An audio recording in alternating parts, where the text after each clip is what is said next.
పితా పుత్ర పవిత్రాత్మ నామమున ఆమేన్. సిఎస్ఎస్ జ్ఞానవానికి ప్రేక్షకులకు శుభోదయము. ఈరోజు ముఖ్యాంశము నీతికి మాతృక.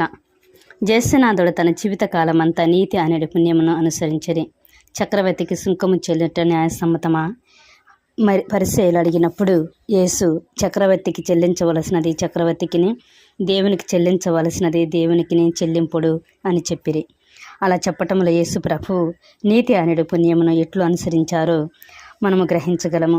ప్రతి వానికి ఇవ్వవలసిన దానిని సరిగా ఇచ్చినట్లు చేసెడు పుణ్యమే నీతి అనబడును. నీతిమంతుడు అంటే నీతి గలవాడు, న్యాయశీలి, మంచి నడవడిక ఉన్నవాడని అర్థము. దేవునికి మనుషునికి మనము చెల్లింపవలసినదంతా తప్పక నెరవేర్చాలి. ఈ పుణ్యము మనలను ప్రోత్సాహపరచుచున్నది. దేవునికి సేవ చేయుటకు, మనకు ఉన్నదంతా ఒప్పగించుటకు యేసు ప్రభు మనకు సుమాతృకగా ఉన్నారు. తన పితను మహిమపరిచి పిత చిత్తమును నెరవేర్చి మానవాళికి ఆయనను ఎరిగించి మానవులు ఆయనను ప్రేరేపింప చేయుటలు యేసునాథుడు పడిన కష్టములను వివరింప సాధ్యపడదు. అందునిమిత్తమే యేసు లోకమునకు వచ్చిరి. ఈ దైవ సేవను వృద్ధి చేయుటకి తను మనుష్యావతారమెత్తి ప్రాణమును ఇచ్చిరి. యేసునాథుడు ఈ లోకమును విడిచి ఎడబాయునప్పుడు తండ్రి, మీరు నాకు కల్పించినవన్నీ నెరవేర్చితినని వచించిరి. మనము చనిపోవు తరుణములు మీరు నాకు కల్పించినవన్నీ నెరవేర్చితిని అని చెప్పగలిగితే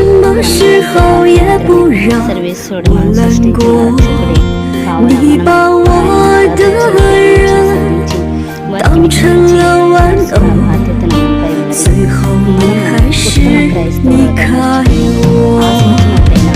నీతి అనడి పుణ్యమును అనుసరించి దైవాజ్ఞలకు లోబడి యేసునాథుని మరణ పర్యంతము ప్రామాణికముతో సేవ చేయవలను.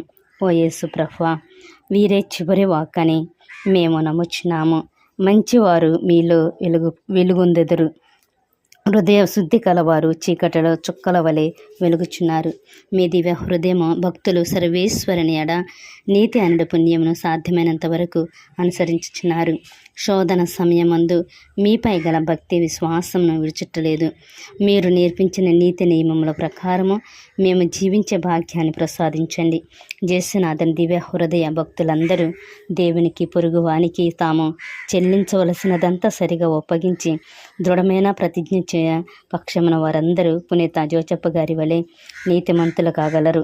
దివ్య సన్నిధిని వెతికి చేరిన ఆత్మలన్నీ పదిలపరచబడతాయి. నీతి, న్యాయము, ధర్మము నిజ జీవితానికి మూల పుణ్యములు. వాటిని మాకు ప్రసాదించమని మేము వేడుకొంచున్నాము. ఆమేన్.